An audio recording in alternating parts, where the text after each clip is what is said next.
Welcome, welcome, welcome. Sam Altman says artificial intelligence will surpass human intelligence by the year 2030, with OpenAI even planning its own family of devices. Kenvue battles crisis after Trump's false Tylenol autism claims. Its stock tumbled, but rebounded by week's end. Sinclair and Nexstar abruptly end their blackout of Jimmy Kimmel, restoring his show after a national free speech backlash. A veteran Comey critic warns that his indictment is the most blatant weaponization of justice yet. And while Trump stokes fear of left-wing terrorism, new data show the overwhelming terror threat for decades has come from the far right, even as a conservative media outlet now openly calls for violence. All that and more on this Saturday edition. Welcome to Filtered with TJ Walker. Let's first check in on how the markets did yesterday. They're, of course, closed today. It's a Saturday.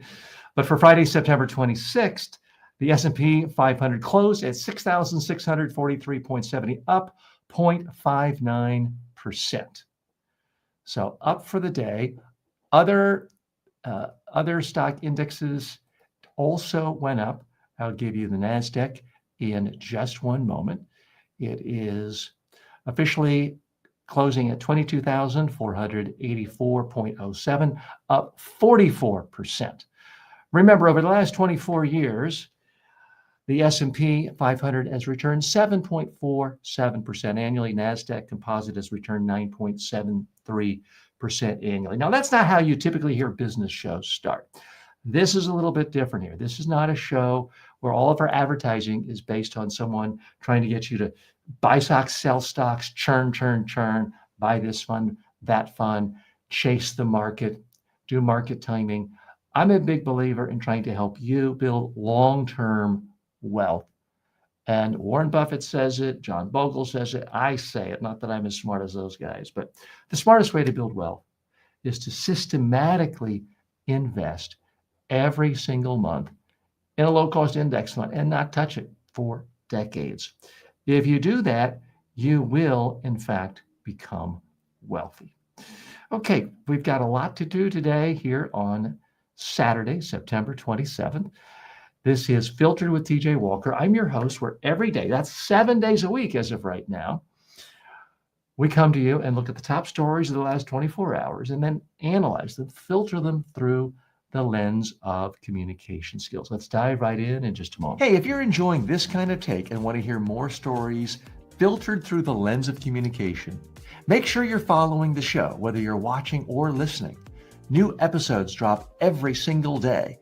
And if there's a little notification option where you are now, go ahead and turn it on. It helps you stay in the loop. Altman says AI could surpass humans by 2030. OpenAI CEO Sam Altman says he'd be, quote, very surprised if artificial intelligence hasn't surpassed human intelligence by the end of this decade. In an interview with Welt, an online publication, Altman said the pace of progress has been extremely steep, with models like GPT-5 already outpacing human abilities in some areas. Altman predicted that by 2026, AI systems will likely surpass the world with capabilities far beyond today's. He says AI could soon make scientific discoveries that humans cannot. While optimistic, he acknowledged the need for alignment with human values, stressing that, quote, credible governance and safety must remain central. Altman also hinted at OpenAI's hardware ambitions, saying the company may create a family of devices to redefine what it means to use a computer. Despite critics' warning about risk, Altman maintained that AI will empower humans rather than replace them. I don't think I'll treat humans like ants, or it'll treat humans like ants. Altman accepted the Axel Springer Award in Berlin, where he shared his vision for AI's role in reshaping work, learning, and society. Okay, so what's the real message here from Sam Altman? Sam Altman is saying, hey, I'm a good guy. AI is going to solve all our problems, and we're going to have super intelligence 5 years from now. Well, that's always a safe bet to talk about what's going to happen 5 years from now, because very few people come back and say, hey, 5 years ago, you said this. But in this case, he might be right. General artificial intelligence may be closer than we think. Let's dig a little bit deeper. I do think it's important to realize anytime you see some prediction from some technologist or any financial guru, anyone else, and they say with great confidence, 5 years from now, this will happen, it is important to take it with a grain of salt. Because from that individual's perspective, the more provocative, the more extreme, the more outlandish the prediction, the more likely they are to get media coverage. Here I am talking about it. Other people talking about it. You get headlines. You do not get a headline saying 5 years from now, things in our industry are going to be pretty much the same. You don't get any headlines that way. You don't get any airtime. You don't get attention. And we all want attention. Sam Altman wants attention. I want attention. You probably want attention too, right? So this is why it is important to take it with a grain of salt. This AI thing is different, though. I'm constantly amazed at how AI gets better and better and better, but also their weaknesses.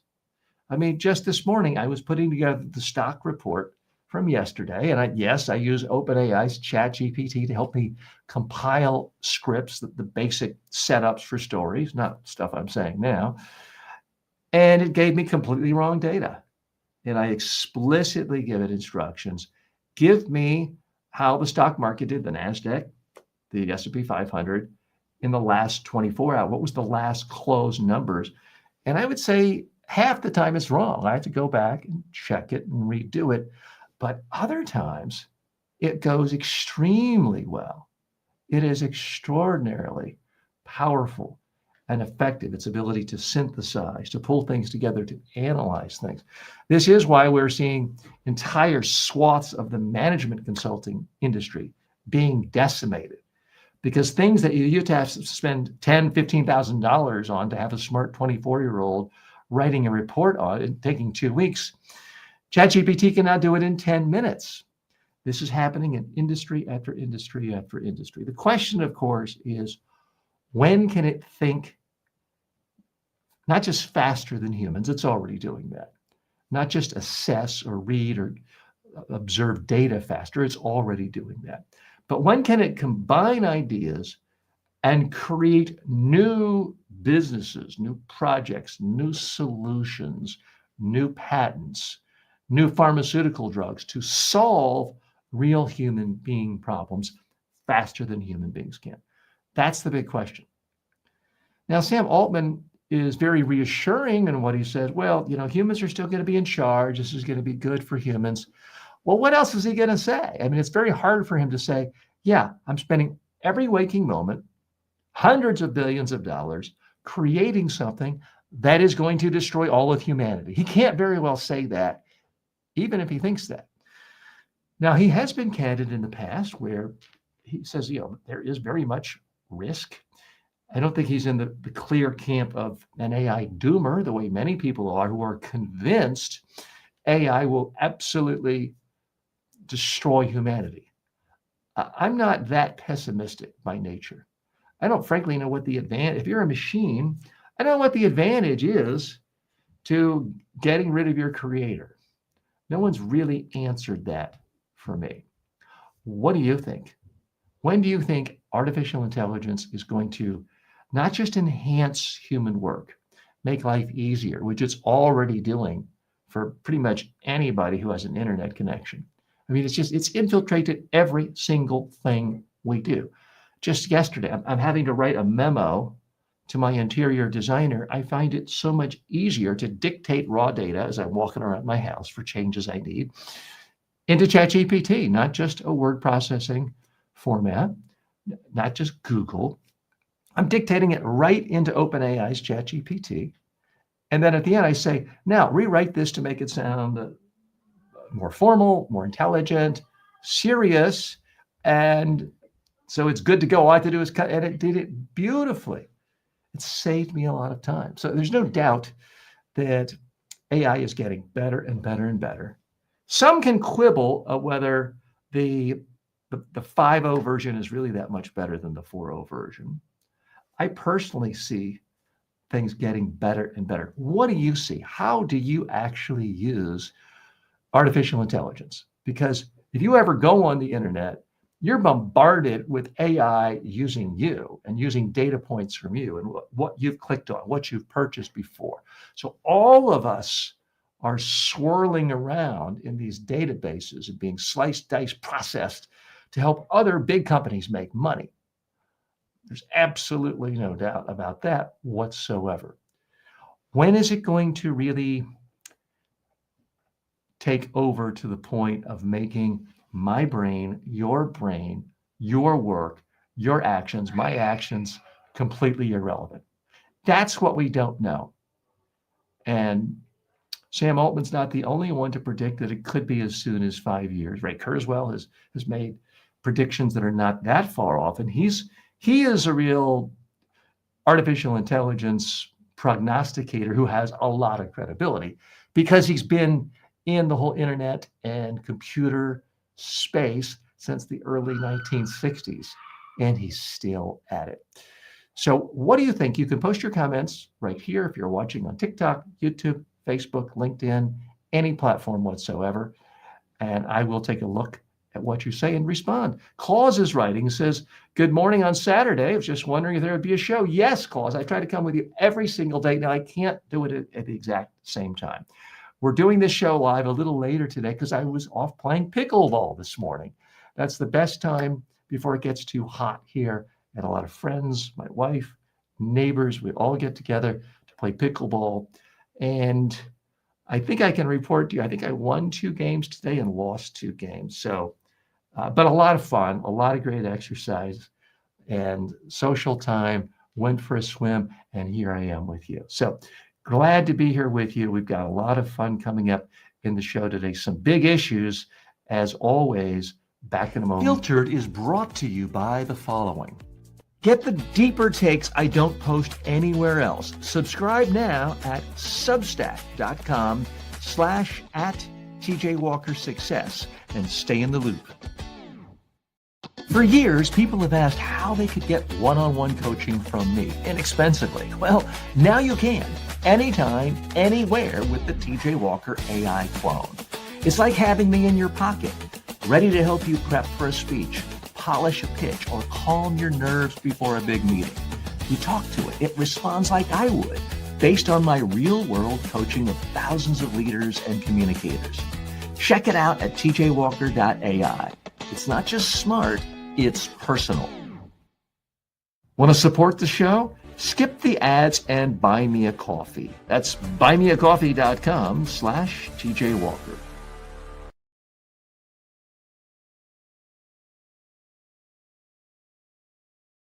We are back. This is Filter with TJ Walker. Thanks so much for joining me on this Saturday. Let's dive in right into issue 2, the Tylenol crisis. Donald Trump's false claims and Kenvue's response. Tylenol is back in the crisis communication spotlight. This week, President Trump urged pregnant women to avoid Tylenol and tied acetaminophen use in pregnancy to autism. Claims rejected by medical consensus. According to Reuters, he repeated the guidance in a White House setting and online. Kenvue, Tylenol's parent company, leaned on a classic victim crisis response, measured tone, science-first FAQs, and referrals to doctors, emphasizing there's no proven link between acetaminophen and autism. Now, the numbers before the remarks, Kenvue closed at $18.34 after plunging early in the week. It rebounded and ended Friday at $16.42 for its stock price. In context, Kenvue's all-time high closing price is $25.23. The stock is well below its peak, but it clawed back some losses by week's end as no new evidence emerged. Credible, independent scientific data continues to show no proven link, Tylenol says. They want you to talk to your doctor first. Okay, what's the real message here? If you are a company and a pharmaceutical company, and the president of the United States says you're essentially destroying people's lives, that's a crisis. The only good news for the makers of Tylenol is that President Trump has zero credibility when it comes to health.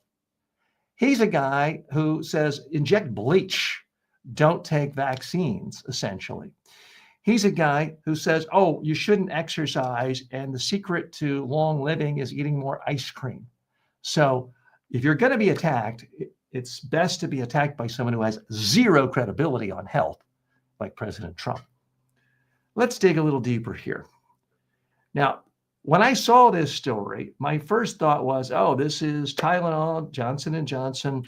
They are sort of the poster boys and poster women for how to handle a crisis well, because way back in 1980, Tylenol had a tampering issue, and they had to pull off all the Tylenol from the shelves and put special wrappers and safety devices on, and they got a lot of credibility. And silly me, I completely forgot that Johnson & Johnson no longer owns Tylenol. It was spun off into another company called Kenvue, which kind of sounds like a Barbie character's sunglass company, but it's not. It's a company that makes over-the-counter drugs like this, and they are a separate spin-off company.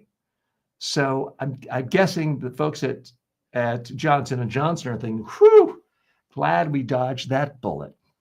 Now, what do you do if you're in a crisis situation like this? And let me define terms. In the public relations world, the business world, to say something is a crisis, it means there's some form of communication out there that is potentially so negative that it's not just a bad story or a bad day. It could really fundamentally destroy your brand, could actually end up killing your business or doing significant long-term damage. It's not just a one-day blip. That's what a crisis is. And when the president of the United States is saying your drug is horrible to women, causing autism, destroying children's life, that's almost the definition of a clear crisis communication. Fortunately for Tylenol, this president says so many outlandish, crazy, stupid things about health and everything else, it sort of blows over. I think they did the right thing, and that they didn't have their CEO come out, put out a video and say, the president is wrong, he's a moron, because that would have engaged the president. He would have fought them, attacked them. He would have said, all good MAGA supporters, take your Tylenol out, flush it down the toilet, and trash their website or tweet nasty things about Tylenol. So they didn't poke the bear, so to speak. So that was smart. They tried to stay above the fray. They did put out fact-based information. Normally during a crisis, I'm very much in favor of a CEO really being out there, putting out videos, making themselves available live on social media, even taking questions on TikTok. I think that's the best thing in most situations for a crisis, to diffuse the crisis, to answer everybody's questions. But one of the things about a crisis is every crisis is a little bit different. You have to look at the context. And the context here is, it's there's the old saw of don't pick a fight with people who buy ink by the barrel, meaning don't fight the media. This is even beyond that. Don't pick a fight with someone in the media who's the absolute best in the entire world at picking fights in the media and getting attention in the media, and that would be Donald Trump. Whether you love him or hate him, there's simply no disputing he is the world-renowned champion. He's got the big WWE belt for all-time champion at gaining media attention by picking fights in the media and social media. So it does not behoove any company or any product to pick a fight with this guy in most situations. Jimmy Kimmel thing we'll talk about later, that's a little bit different. But for a pure product like this, where people rely on it, it's a very intimate thing to take a product someone made and put it in your mouth and in your body. There needs to be a high level of trust. And Tylenol, again, many of you are too young to remember this, but I well remember it. They were in a crisis. People were poisoned. There was tampering in factories. We're talking about 45 years ago. and people died from it. Ultimately, it was shown it was not tampering by any employee of Tylenol, and it was outside tampering, and they fixed it. They addressed it. They did the responsible thing. They took everything off the shelves, threw it away. They came up with completely new packaging. They came up with a new top, a child-proof, tamper-proof top, and they were strong communicators. They communicated with customers, with the public, with the medical community, and they regained trust. So Tylenol has a lot of credibility in the past, but that was a long time ago. Half the country was not alive in 1980. And most of the world was not alive in 1980. So they can't simply rely on that. Again, the fortunate thing for him, for the makers of Tylenol and Kenvue, their parent company, is this doesn't seem to be a hobby horse that President Trump is going to be talking about again and again and again. I mean, so far this week, he's put a lot more attention on talking about the escalator at the United Nations not working than he is on Tylenol. Doesn't mean he couldn't come back to it. But so far, he spent more time talking about the fact that his teleprompter didn't work the way he wanted it to at the UN than he has about Tylenol. So I do not anticipate this hurting Tylenol and its parent company in the long term. As mentioned, the stock did go up already. It rebounded slightly by the end of the week by the close of markets on Friday, and it was already down from all-time highs. So I think they are going to overcome this because, again, if you're going to be giving medical advice, you need a scientific perspective, and that means evidence. Now, the scientific community took some hits during COVID because there was a lot of conflicting information, sometimes information that seemed very contradictory. So there are, I think it's fair to say, more people than ever skeptical of a lot of mainstream science and pharmaceutical companies. We can debate that another day, but there are increasingly people skeptical about anything that comes out of this guy's mouth. Oh, I'm going to get rid of inflation day one. Boycotts, or not boycotts, but tariffs will be good for you. We're seeing how well that's working.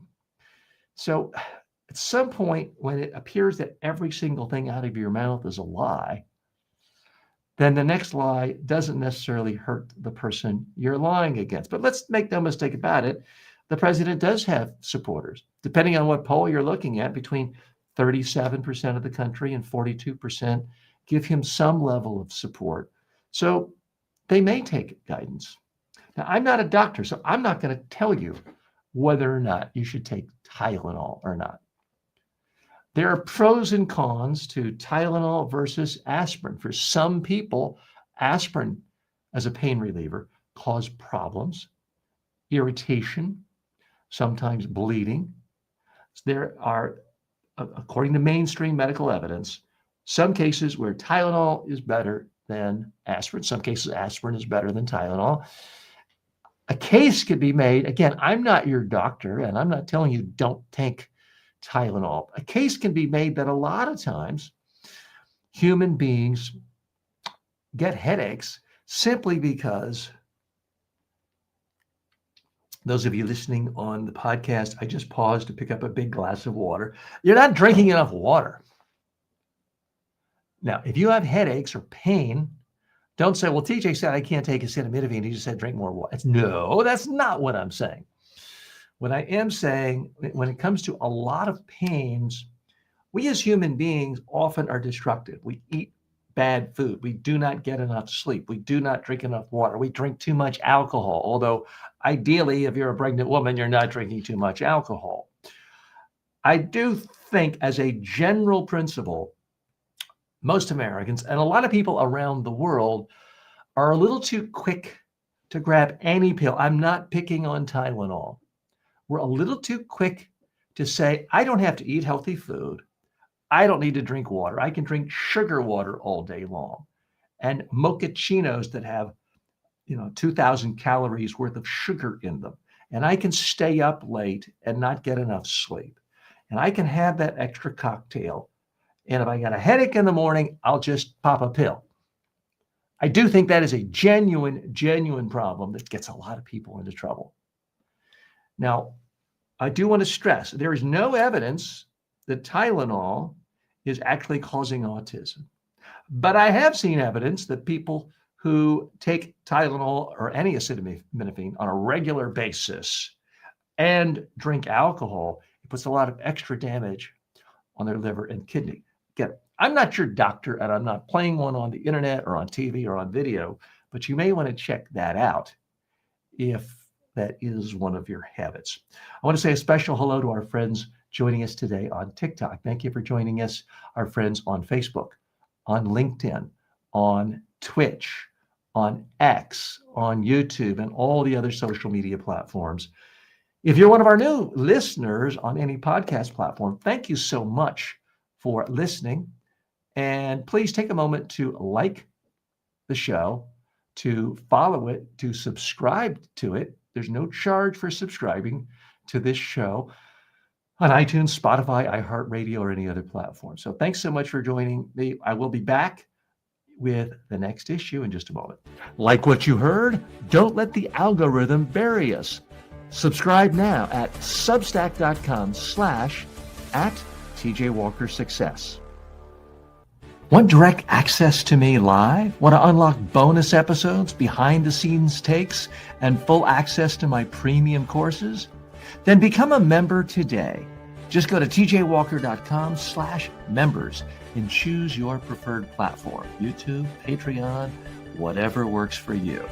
This isn't just another subscription. It's a full access pass to the tools, coaching, and content that can transform your communication and career.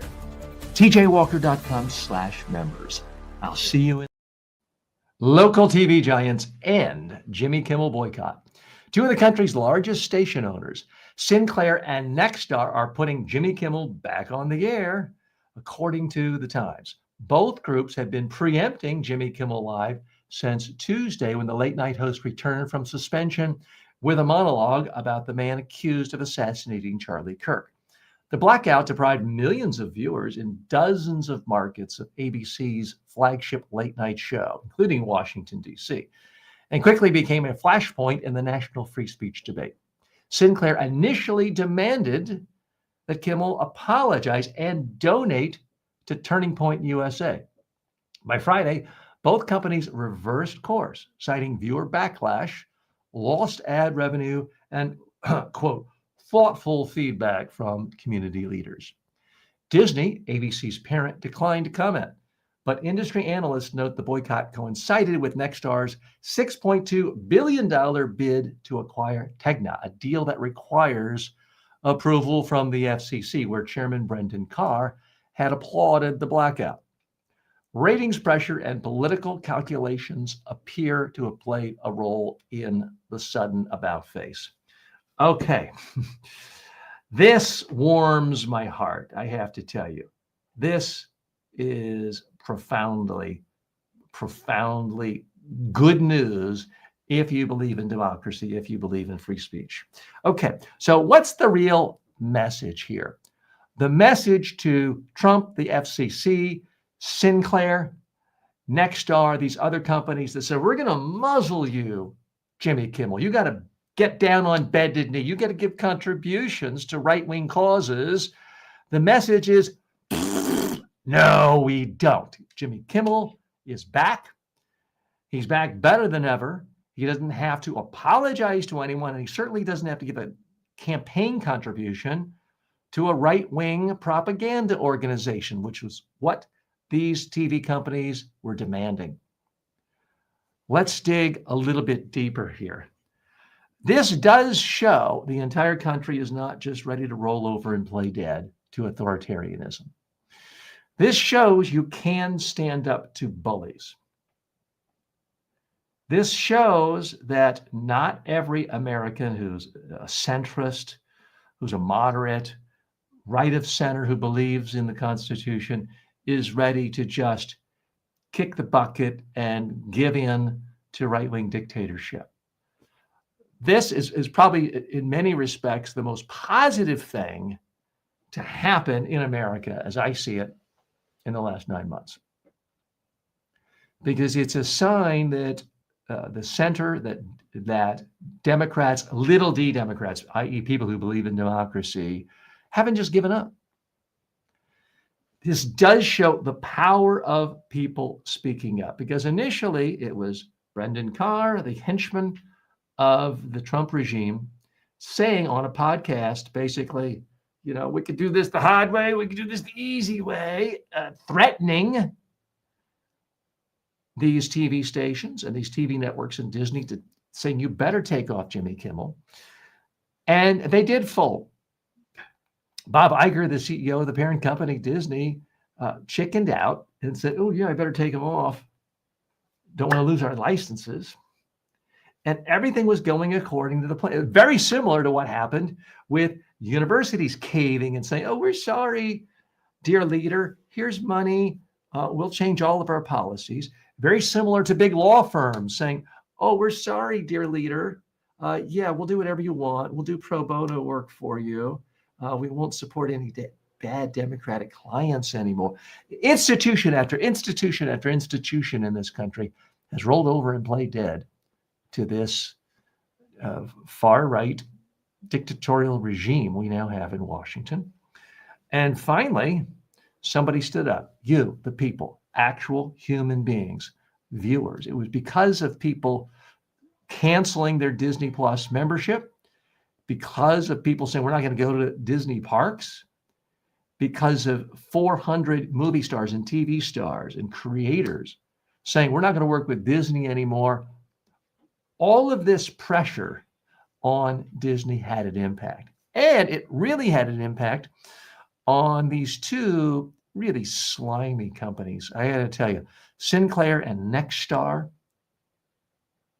are two of the slimiest companies in the country. They talk about how they care about, factual information, and Jimmy Kimmel's not factual. Meanwhile, one of these two has Armstrong Williams on. It was a complete right-wing hack. And true story, I was debating Armstrong Williams on the old Montel Williams show. This was 30-some years ago.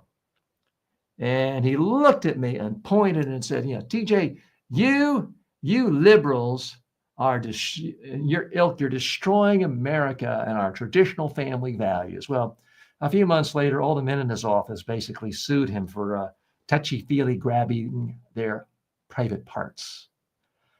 This is the guy, Armstrong Williams, that is regularly on one of these station groups, spewing misinformation on a regular basis. It's been well documented. So what they really mean, and what increasingly we're hearing from the Trump administration, is there's free speech for anyone who wants to make up stuff and just tell lies about any centrist, Democrat, liberal, progressive, certainly George Soros. It's practically required. There's free speech if you want to lie like crazy, as long as it's negative about someone their team doesn't like. But if you're saying anything, even if it is truthful, that hurts the feelings of dear leader or MAGA or Republicans, now you're spewing hate speech. Now you're fomenting violence. Well, now you're a terrorist organization. So now you have to be banned, taken off the air, indicted, maybe imprisoned or deported, or all of those things. That is the message that is coming out of Washington, D.C. and our broader culture. And finally, what happened this week, not only with Jimmy Kimmel returning to the airs, but these station groups, this Sinclair and Nexstar, folding without getting what they want. And they were the bullies. They were telling Jimmy Kimmel, you have to not only apologize, even though we never pointed out a single thing you factually said that was wrong, you have to apologize for hurting our feelings, and you have to donate money to Turning Point, which is an organization devoted to supporting Donald Trump, Republican issues, MAGA issues, by a guy who says that, founded by a guy who said Martin Luther King was awful, by a guy who says, when the Bible says, Gay people should be stoned to death. Sounds like the right policy. Policies that are extraordinarily extremist in the eyes, not of liberals, not of Democrats, but the vast, vast majority of all decent Americans. And they were telling Jimmy Kimmel, we're not going to show your program on our station, including places like Washington, D.C., unless you give money to support a political extremist organization where they support candidates and policies that are anathema to you. Well, my friends, that is not the free market. That is tyranny. Fortunately, in this case, the free market did, in fact, speak out. The marketplace, actual consumers, actual viewers of these TV stations. Because I could tell you, having lived in Washington, D.C. and Virginia, the surrounding area, there are a lot of people who like to watch ABC and like to watch late night TV who are not full-fledged Kool-Aid drinking MAGA members and MAGA supporters. And they were not happy about this.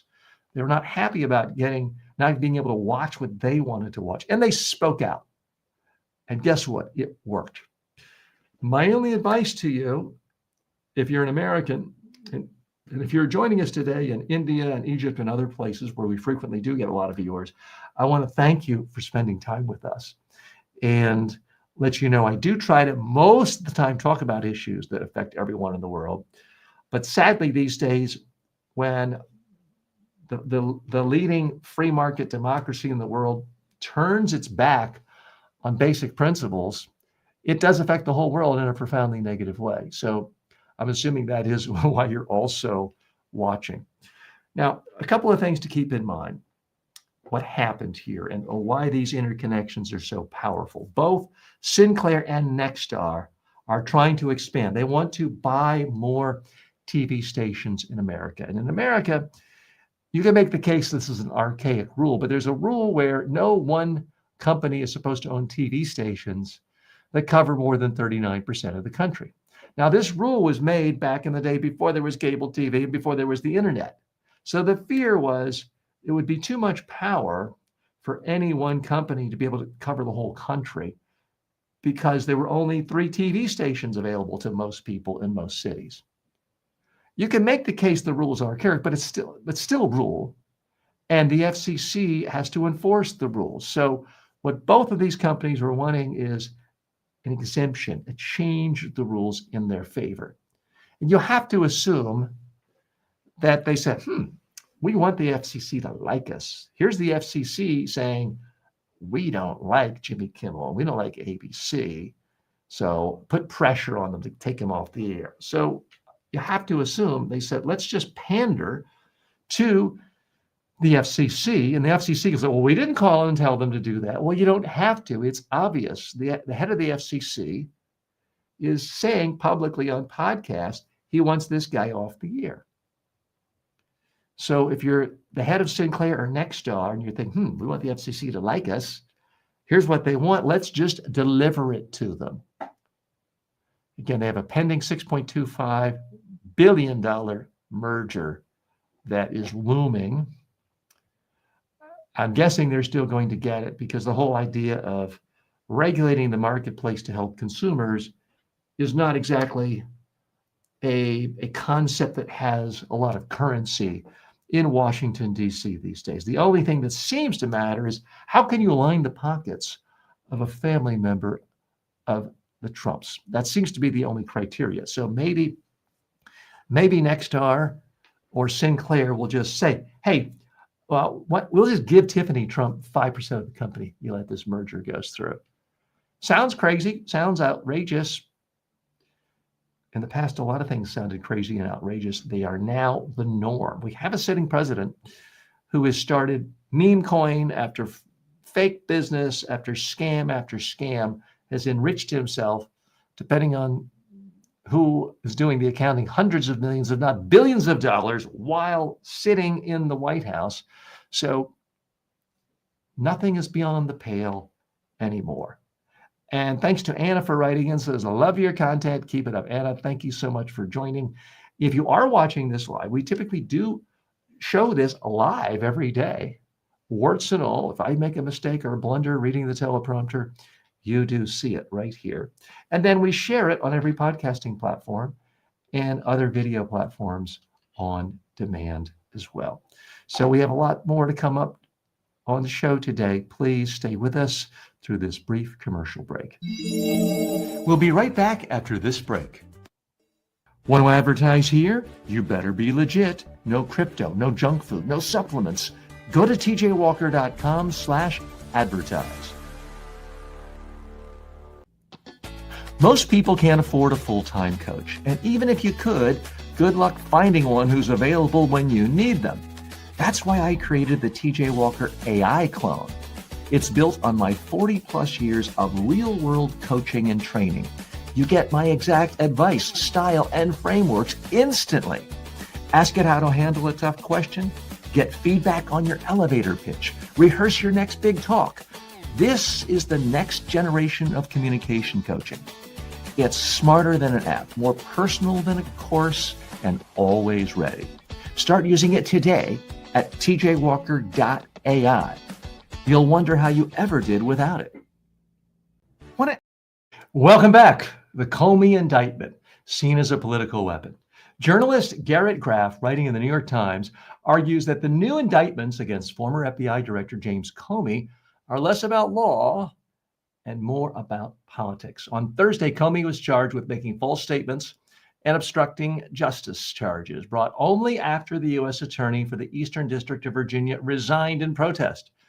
And an inexperienced Trump ally, Lindsay Halligan, who is probably better known as a beauty pageant contestant, was installed to move the case forward. Graff has long criticized Comey for his role in the 2016 election, still calls these indictments mad. No kidding. Warning they represent a corruption of the Justice Department. He notes that Comey's record includes high-profile prosecutions of terrorists and the anti-crime initiative Project Exile, but that history is being rewritten as the Justice Department is bent toward presidential will. The piece frames the indictment as part of a broader pattern of weaponizing federal power against political enemies, a pattern Graff says should alarm every American.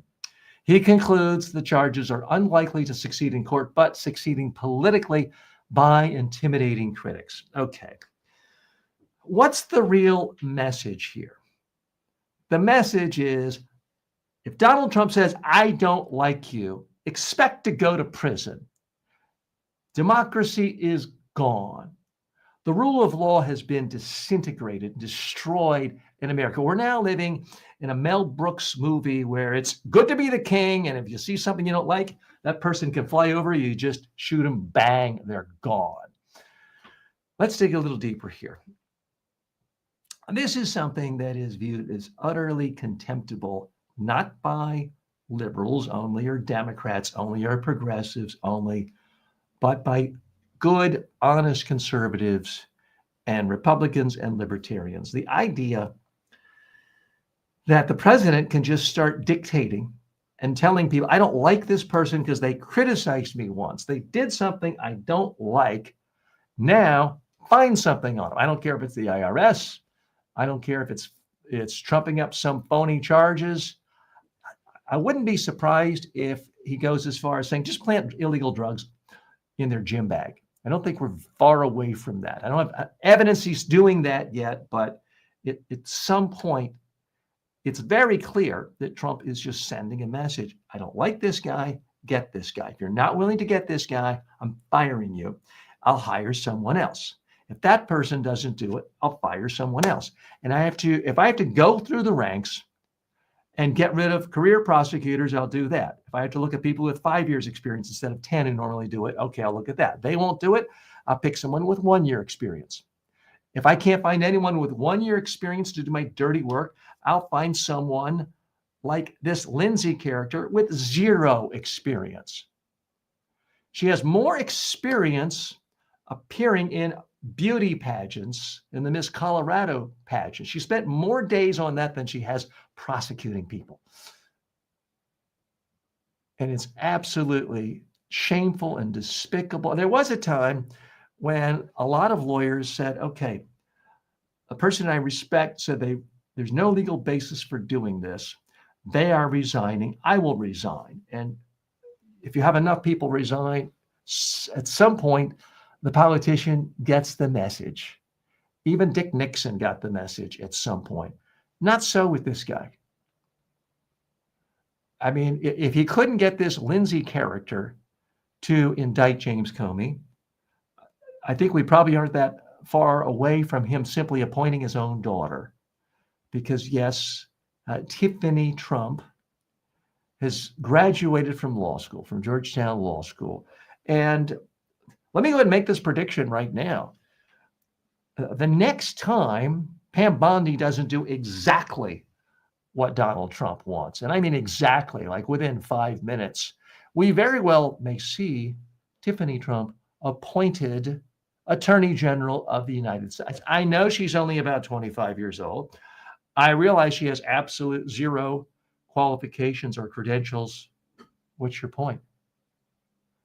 That's typically a selling point for Donald Trump in picking someone, whether it's Pete Hegseth or anyone else. You pick the least qualified person who probably wouldn't be able to get a job managing a 7-Eleven or a local car dealership in normal times because they're so incompetent or have never had a real job or they're drunkards. Give them a high-profile job, and then you can just dictate whatever you want, and they'll be like, well, sure, I'll do it. I can't believe I'm in this job. I can't believe I got this job. Sure, I'll do whatever you want, boss. That's certainly the attitude of Kash Patel, and that's certainly the attitude of Pete Hegseth and Pam Bondi and these others, but that might not even be good enough. So, again, you heard it here first, folks. Tiffany Trump will be Attorney General of the United States before this term ends. Of course, who knows when this term will even end. Now, when I said this 2 minutes ago, I was kind of joking. But as with all things Trump, when you joke about something that's so extreme, so bizarre, so beyond the pale, where you think, if a Hollywood screenwriter put this into a movie, it would be laughed out of the writer's room, and then it ends up happening. So, no, I'm actually not joking. I think we could get to that. And he's just going to say, you know what he's going to say? Right? Well, John F. Kennedy made Bobby Kennedy his Attorney General, so I'm going to do the same thing. That's what he's going to do. And it won't really matter what Congress wants because the Senate will just roll over and give him anything he wants. Who knows? He may appoint himself to be the next Attorney General and just take both roles. I know it's not constitutional. You can't really do that. But as we've seen in the last few months, you can do anything if you have a Supreme Court in your hip pocket. If you have a Senate in your other hip pocket, you can do absolutely anything. So yeah, maybe Donald Trump's the next Attorney General of the United States. Sounds crazy. Doesn't sound any crazier than anything else we've seen in the last 9 months. More in a moment. We'll be right back after this break. Want more? Grab my 5-book success library for $9.95 at tjwalker.com/books. It's the fastest way to level up your communication. Imagine being the most confident person in the room, whether you're on Zoom or on stage. That's what thousands of professionals are learning to do right now through my online communication courses. At Media Training Worldwide, you can access my complete training library on demand, affordable, and actually effective. Whether you're preparing for media interviews, client presentations, or TED-style talks, I've got you covered. Check it out, MediaTrainingWorldwide.com. You'll never wing it again. Violence spin meets the data. Daily Caller versus terror records. The narrative is shifting and not always, honestly. According to the New York Times' Michelle Goldberg, the White House is using a handful of recent left-coded killings to brand the left as the main terror threat in our society. Meanwhile, the Times' Benjamin Mullen reports the Daily Caller ran an opinion piece that literally said, yes, explicitly, it is a call for violence. And, quote, I want blood in the streets. This is an editorial from the conservative, Republican-leading Daily Caller, calling for blood and violence in the street. Independent data sets show that across the last 3 decades, the deadliest and most frequent U.S. extreme violence has overwhelmingly come from the violent far right, even as 2025 has seen an unusual uptick in left-wing influenced incidents from a very low base. That's CSIS, ODNI, and FBI assessments, and ADL homicide tallies. Consistently, it's showing this. Now, the Daily Caller later added an editor's note, but the piece's core message stood, bottom line, condemn all political violence and stop laundering false equivalents through headlines and sound bites. The Daily Caller calling for more blood in the streets. And yet they say it's left-wing hate speech. It's simply not adding up at all. Let's take a look at what the real message here is. The real message is there is extreme violence in America. There has been for 30 years, and the vast, overwhelming violence where there was motivation from an ideological perspective, it's come from right-wing extremists, not left-wing extremists. You can't look at one or two here and say, let's forget about the other 50 or 100 over there. You've got to look at the data. Let's dig a little bit deeper here. Again, this Daily Caller thing is very indicative of, I think, of the right-wing mindset. By the way, it was founded by Tucker Carlson, who in some people's view is a front runner, a potential front runner to get the Republican nomination if there's ever an election in America again. But he is very popular among Republicans. The fact that he was kicked off Fox seems to have given him more power because he's able to reach out directly on social media to people with his show. So again, 2025 is a bit of an anomaly because there have been some people who have, at least on their shell casings, have said things that would suggest they have left-wing influences. But here's what everybody forgets. In the 60s and even in the 70s, there were true radical left-wing organizations. The Underground, the Weathermen, Black Panthers. There were truly radical left-wing organizations that had meetings with people, that did have weapons. There's absolute zero evidence that any of these people, whether we're talking about the Kirk assassin or anyone else, has ever been to any meeting with any group like that. They weren't even members of the Democratic Party, which we are now told is an extremist organization, according to Stephen Miller. For the most part, these are men who are alone. They're loners and losers. They stay at home alone. They play video games. They share memes, and they own guns. So yeah, it's all well and good to say, hey, in the 40s, 50s, 60s, there were a lot of radical communist cells in America. There were violent terrorists, left-wing terrorists in the 60s and 70s. All true, all fair. But what's the one thing you and I have heard the most from every single Republican candidate, every single Republican politician for the last 30, 40 years, is that people on the left are horrible because they don't like guns. They don't want you to own guns. And their reaction to a gun is, ooh, get that away from me. So if you're really thinking about left-wing influence, that would be the worst possible influence if you wanted to create killers. A far greater influence, I believe, in some of these more recent ones, regardless of what they write on a shell, is the influence of living in a culture where everyone has guns and everyone in their family has guns, and shooting guns is considered fun pastime. And the idea of being tough and playing video games all day long where you're shooting up and killing people online is considered the best form of entertainment. That's a part of your culture too. So I'm not here to tell you every single killer is 100% controlled by or influenced by right-wing ideology. I'm not telling you that.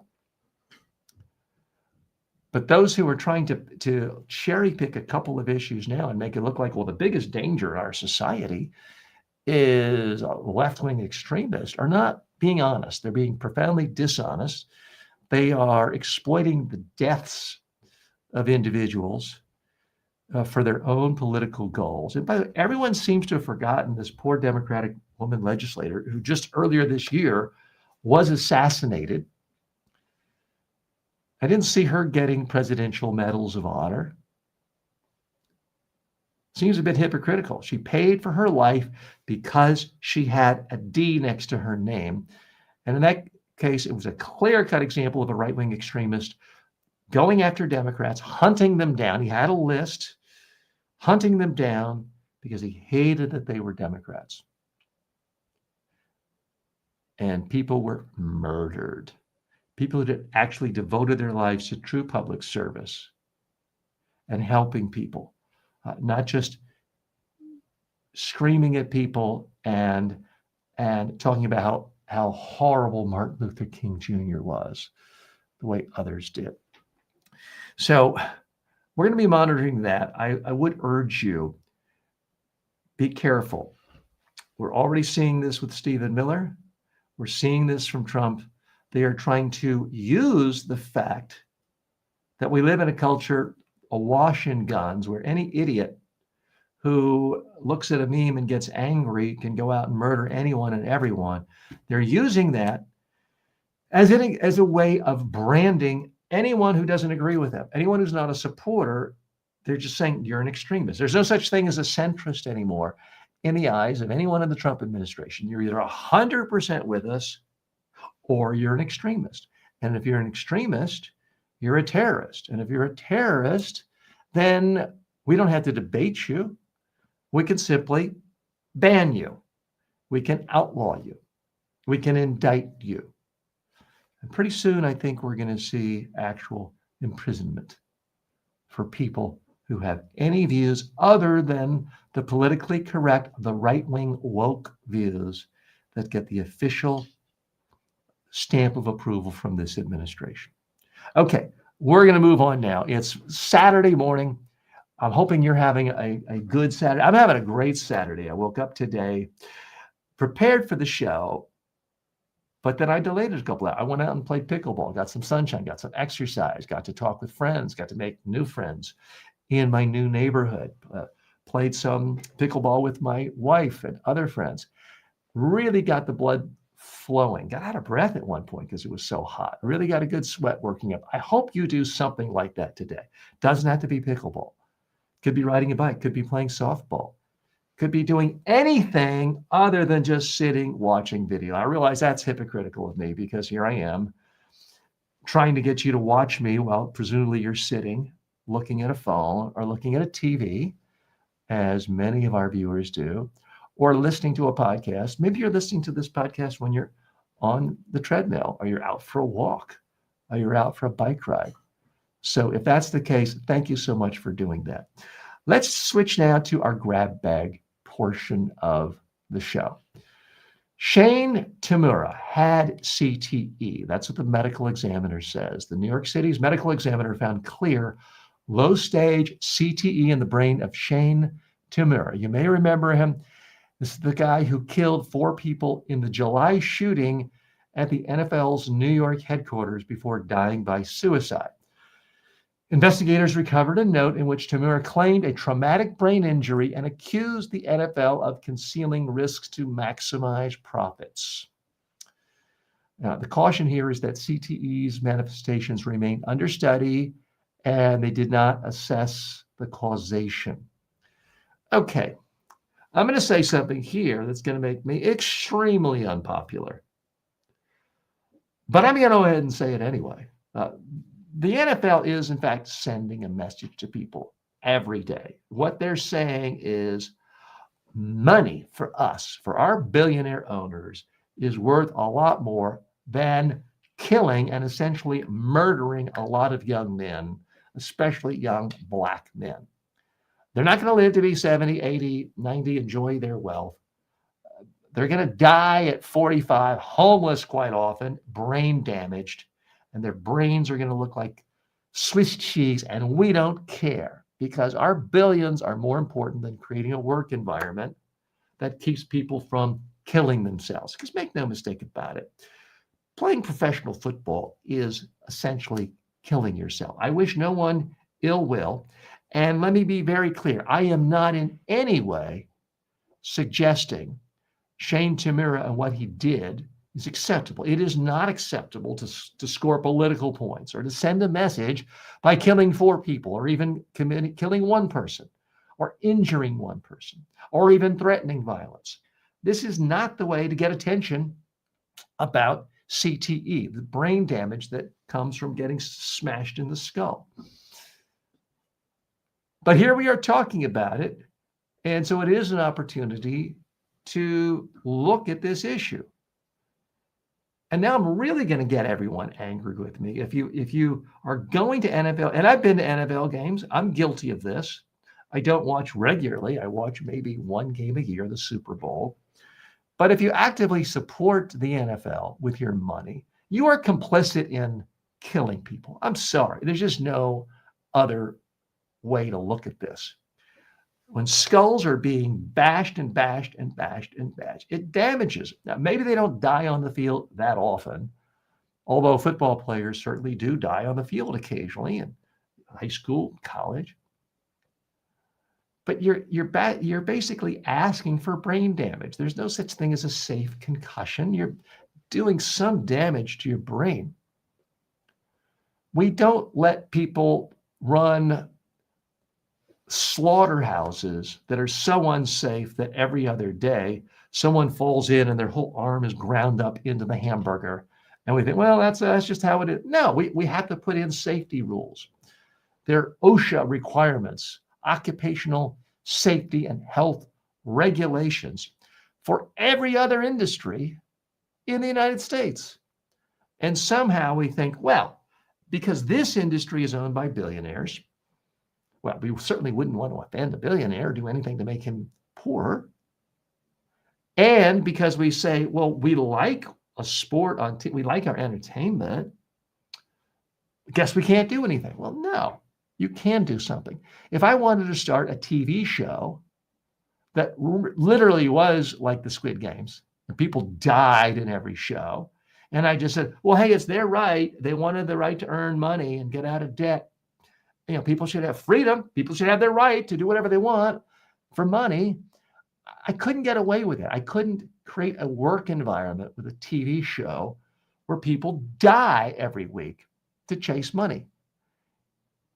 Isn't that really what the NFL is? People are risking death for money. And we're just laughing at it and cheering it on.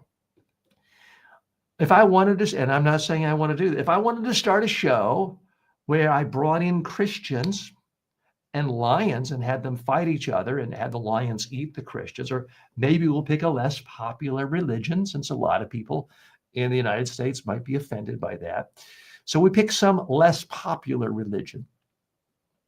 You know who you are. And my whole show was getting people to sign up. Maybe I strike a deal and say, look, if you lose, if the lion wins, your family's going to get $1 million. And we'll give you a fighting chance. We'll give you a sword or something. It might make great ratings. I might be the next Mark Burnett and have this whole franchise of shows that are just, making tons and tons of money and great ratings. Would that be acceptable? Hey, it's the free market. This is what people want to watch.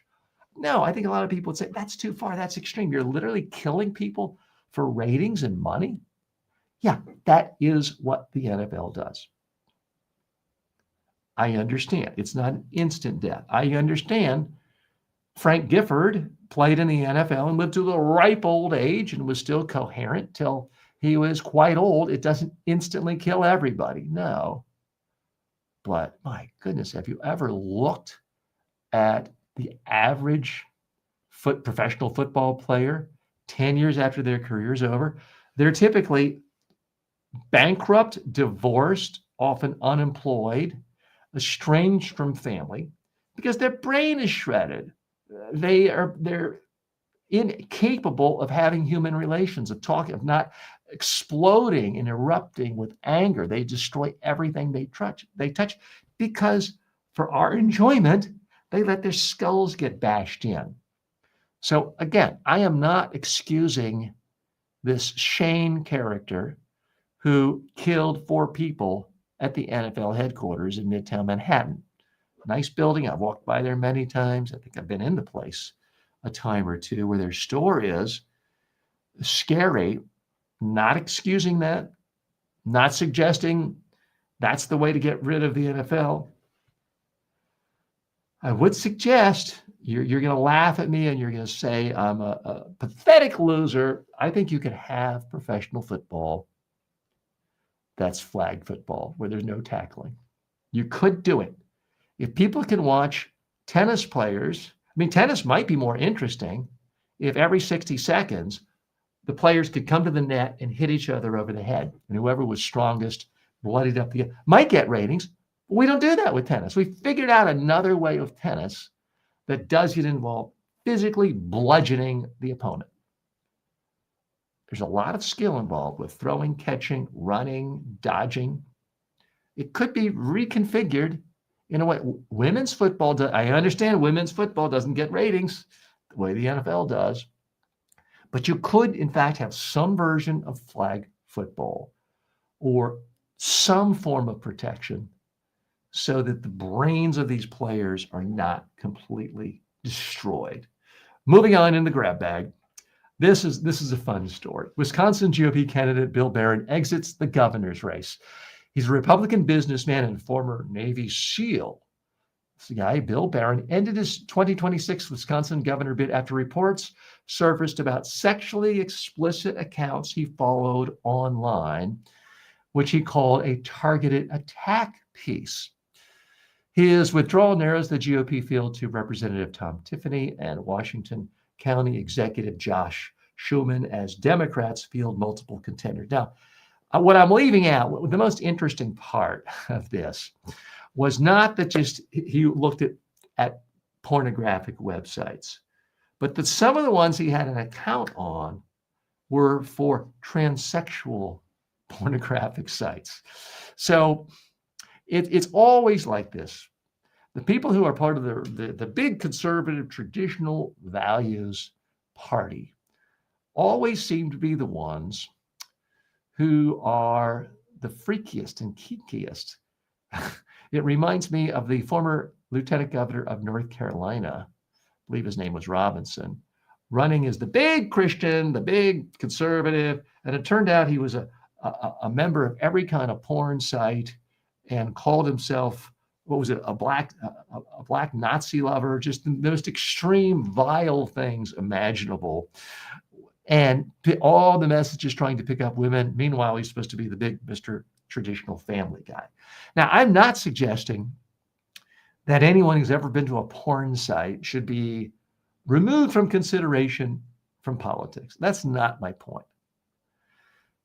But when you're in this party that says the greatest threat in America is, transsexuals are hiding in your bushes and hiding in your daughter's locker room, and they're about to hop out of your bushes, and no girl's ever going to be able to play a sport in America again freely because transsexuals are everywhere, which, by the way, there are about 5 transsexuals who played in female sports in the last year.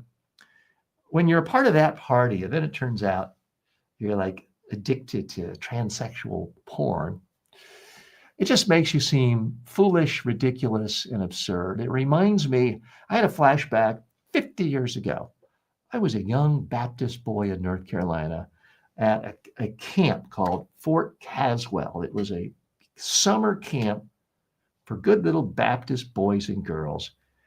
And the Baptists are a very conservative breed, by the way. And I'll never forget one of the pastors there who says, anytime you see someone walking around saying, praise the Lord, watch out. They're likely to leave town with your wife. He was making, I think, a very specific pointed reference to Jim Baker of the PTL Club, but he was making a larger point. The more people talk about how self-righteous they are, how wonderful they are, how pure they are, how immoral other people are, it's usually projection. It's usually them covering up for the fact that they feel guilty. So the Republican GOP will not have Bill Barron around to kick around anymore. I guess he'll have more time to hang out on the transsexual websites, the transsexual pornographic websites. He can have his fun there. Well, I've had fun with you today. Thank you so much for spending time with me on TikTok, on LinkedIn, on X, YouTube, Facebook, and all the other platforms. If you heard anything you liked today, leave a comment. If you heard anything you didn't like, that you thought I got factually wrong, point it out. I read every comment. I'll correct myself if I got something wrong. But make the case. I like feedback. I like debate. I like robust engagement. What I don't like is too many people who hear one thing they don't agree with me about, and they just want to say, sick, fail. Oh, you're not credible because you only have 20,000 followers, and why don't you have 1 million followers? And then I look and they have 2 followers. Make a real argument. Don't just say you're insane. Maybe I am insane, but make the case so that somebody who saw what I said, then read your comment, saw my reply, would deduce, oh, you made a good case. He was, in fact, insane. So feel free to give any commentary you want. I do read it. Thanks again for watching. Please like this show, follow it, leave comments, sign up for notifications. If you're listening on any podcast platform, please subscribe or follow. Thanks. I'll see you tomorrow.